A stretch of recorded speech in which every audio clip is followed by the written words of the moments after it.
A palavra de Cristo é a regra e a medida da minha responsabilidade, a expressão da autoridade de Deus sobre mim.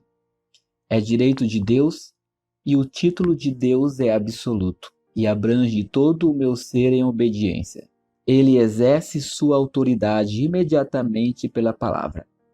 Meu primeiro relacionamento, imediato e governante, é com Deus pela palavra. Ele tem precedência sobre todos os outros e reivindica a sujeição absoluta e imediata.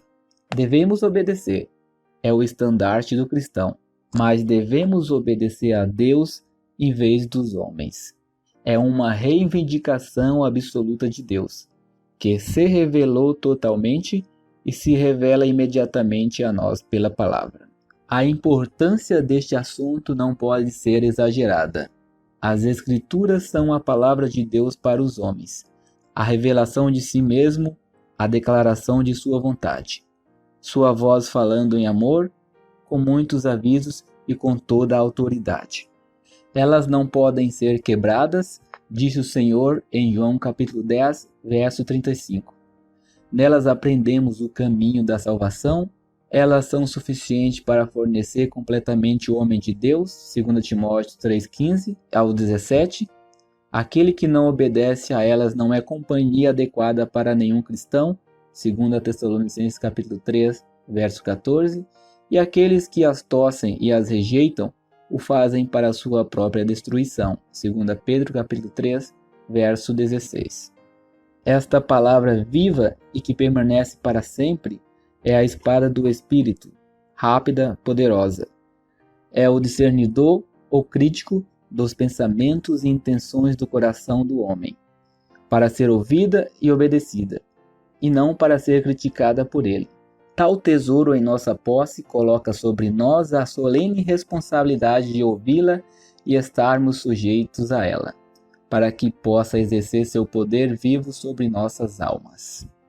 A tendência é, quando o fervor do Espírito diminui e a vida divina interior se enfraquece, escapar do exercício necessário para conhecer a verdade e a vontade de Deus diretamente da palavra, e voltar-se para os líderes e aceitar o que eles dizem simplesmente porque eles dizem isto.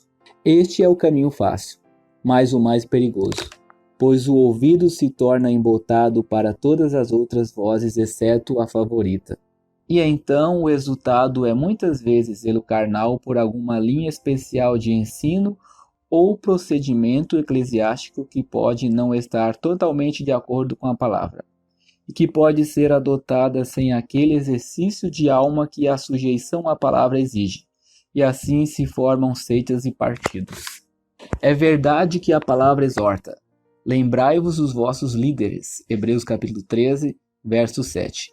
Isso devemos fazer, mas minha convicção é que esses aqui falados foram os homens inspirados por Deus, que, como diz a Escritura, temos falado a vós a palavra de Deus. Eles eram seus santos apóstolos e profetas pelo Espírito, a quem a verdade foi dada em primeiro lugar, e cujo ministério está agora incorporado para nós no Novo Testamento. É somente quando homens nos dirigem a palavra que eles nos ajudam. Se suas palavras se tornaram em alguma medida nosso guia em vez da palavra, e substituíram a palavra, uma das duas coisas é certa: ou suas palavras são carnais, ou nós as tomamos carnalmente. Se outro conhece a palavra melhor do que eu, tem mais poder espiritual, ele pode me ajudar.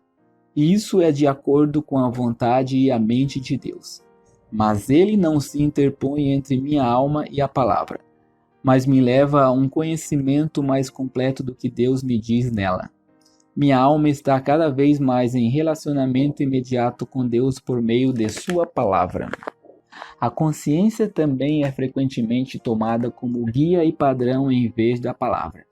E esta é uma armadilha sutil, ainda mais porque as pessoas frequentemente confundem suas opiniões com sua consciência. Substituir a palavra pela consciência já é ruim em assuntos puramente individuais, mas torna-se um assunto sério quando se intromete em questões que envolvem o nome e testemunho do Senhor.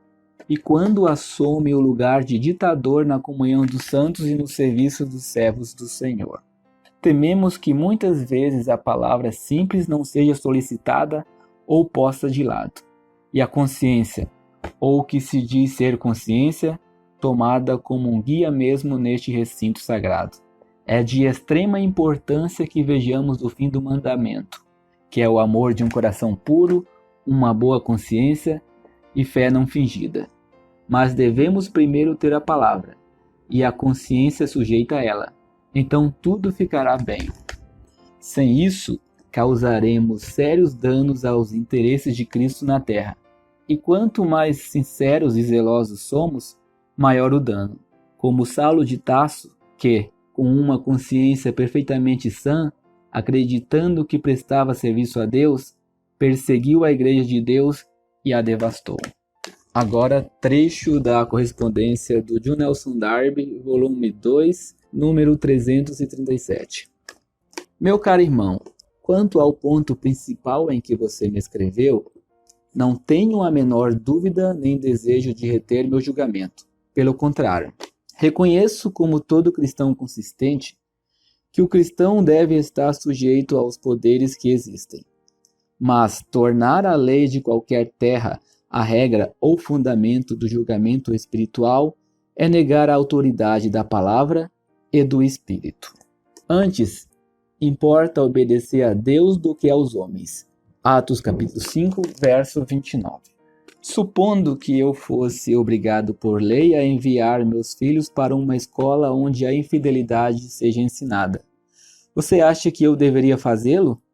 Suponha que todas as reuniões para partir o pão sejam proibidas. Devo eu ceder? Você dirá, mas aí estarei confessando Cristo. Porém, quem confessa Cristo deve obedecer a sua palavra. E se essa palavra diz às pessoas para não se separarem, estarei deixando de lado a autoridade de Cristo ao fazê-lo. Em princípio, tornar as leis humanas à medida do cristão entre o certo e o errado é, em meu julgamento, uma subversão total da autoridade de Cristo e da palavra. A verdade é que, embora eu encontre um cristão submetendo-se aos poderes, que são mais do que a maioria, eu não entendo um cristão que tome a lei civil como regra ou padrão para a obrigação cristã de qualquer maneira ou em qualquer aspecto. Eu obedeço. Por quê? Porque a palavra de Cristo me diz para fazê-lo, mas não conheço outra regra, ou nenhuma outra autoridade suprema para um nascido de novo. Não conheço nenhuma regra, mas a vontade de Deus expressa por si mesmo. Qualquer outro princípio me parece fatal.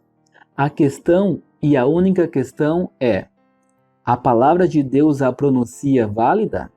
Eu acredito que é um princípio muito preocupante tornar a lei humana, de qualquer forma, a fonte e a medida da obrigação cristã. 1879, por John Nelson Darby.